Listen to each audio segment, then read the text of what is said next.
Hello everyone, this is Jonathan Little for PokerNews.com. Thank you for being here with me today. We are playing a $25,000 buy-in high roller tournament at the Seminole Hard Rock in Hollywood, Florida. And here we are facing a raise from a very, very good player under the gun, Mike Leah. You all may or may not know him. He's definitely well respected in the poker community. He opens to 1,200. And he had been pretty active at this table. We are playing six-handed, so the pot size is slightly incorrect. Player in second position calls, and it's on me in the big blind. I have to put in 600 to win a pot that's going to be huge. So I'm going to be calling with this Jack-8 offsuit pretty much every time, although Jack-8 offsuit is not great. As you see, we're getting amazing pot odds. Sign me up for amazing pot odds all day, every day. So flop comes 8-8-2, which is exactly what you want when you have an 8 in your hand. I guess I could be greedy and say I want 3 8s or I want it to come Jack-Jack-8, but this is usually pretty good enough. So I'm not going to be leading in this scenario. The times you want to lead are when the board is very draw heavy and when it should be quite good for your range. So that's usually going to be a lot of medium flops like 10-9-7, 2 hearts, or 8-7-6, 2 hearts, something like that.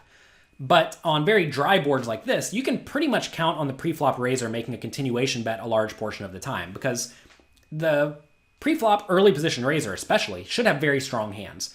And when the board comes very dry, it's almost as if the board doesn't exist, or it barely exists. So if he was a favorite pre-flop, because presumably he raised from under the gun, he's also going to be the favorite on the flop, so that should lead him to make a small bet on pretty much every flop. Like this, it's very uncoordinated.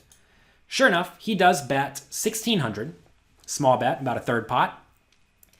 Then the next guy raises. Okay, so with Jack-8 facing a bet and a raise on the flop, what should we do? Well, we should probably fold and just call it a day. But no, we did not fold. Actually, we should not fold here. If we're folding this hand, we're folding pretty much everything. And also, this kind of implies that the player in seat 1 here is basically never bluffing or rarely bluffing. And also, the thing is if you think about calling ranges for second position against an under the gun raiser, it should be, well, think of the hands that contain an 8. It should be ace-8 suited.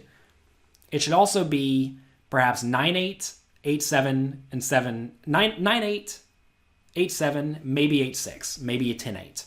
And we actually are in fine shape against all of those because we only lose to the ace-8 suited, and there's only one combination of that, right?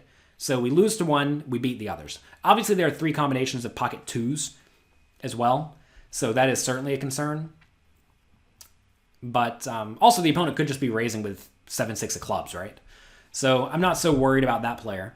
And Mike Leah over here, continuation betting, he should have a pretty wide range as well. So our hand is certainly still fine in this spot.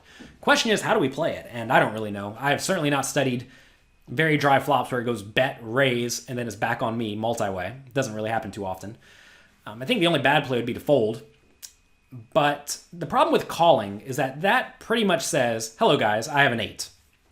So if my opponents know I have an 8, that makes life really easy.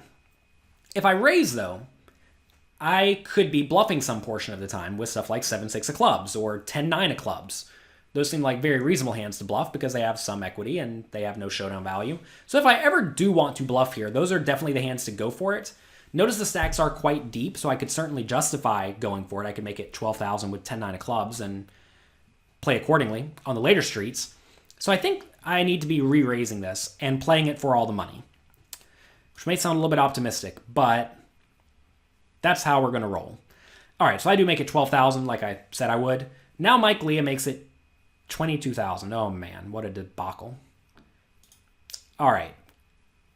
If this guy stuck around, I would definitely fold, I think. I don't know. It's actually kind of weird. If this guy sticks around and Mike Leah's min re-raising me here, these two guys both clearly would love their hands. Problem is they both might just have 8-9 or 8-7 or something like that.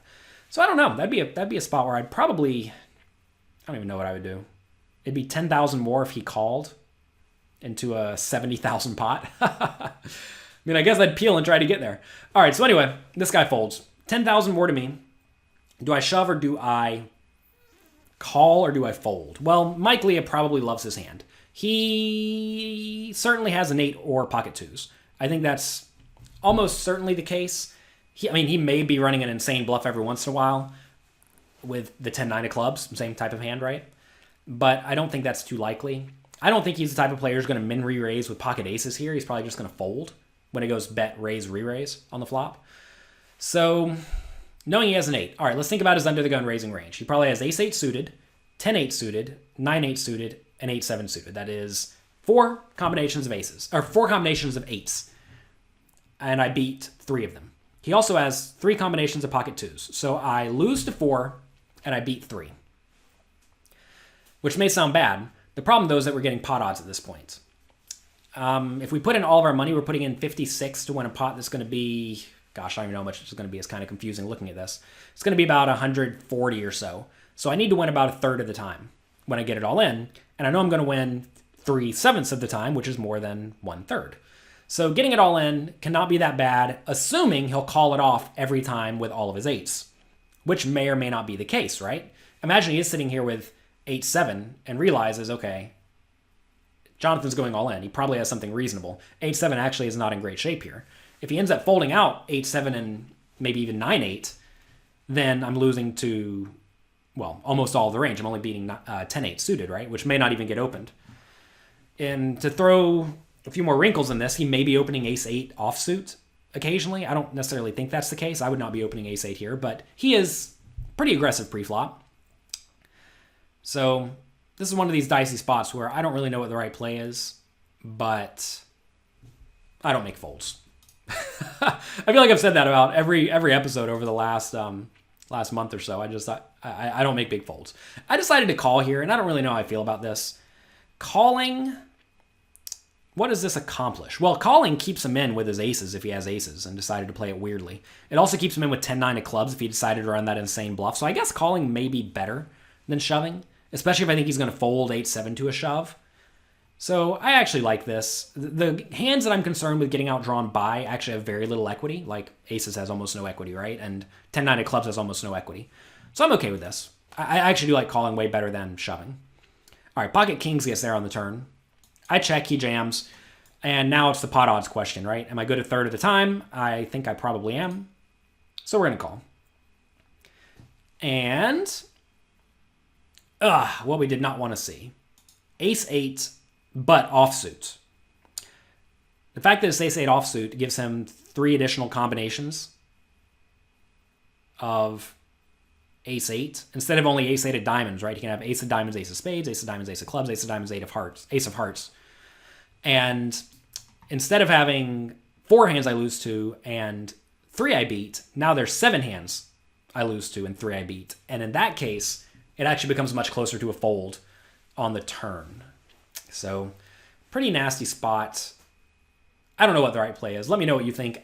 I don't really find myself in these spots very often. You'll see situations like this go down a lot more in smaller stakes games where the pots are very, very, very multi-way. Therefore, people just typically have very good hands. But in high stakes tournaments, very rarely do you see a bet, a raise, a re-raise, and then a call on the flop. It just doesn't happen. So I am not well versed in this spot. Let me know what you think. Maybe I'm just supposed to fold to the flop, bet, and the raise. Clearly, that would have worked out better this time. It would have saved me $25K. But yeah, so let me know what you think. If you enjoyed this, come back next time here at PokerNews.com.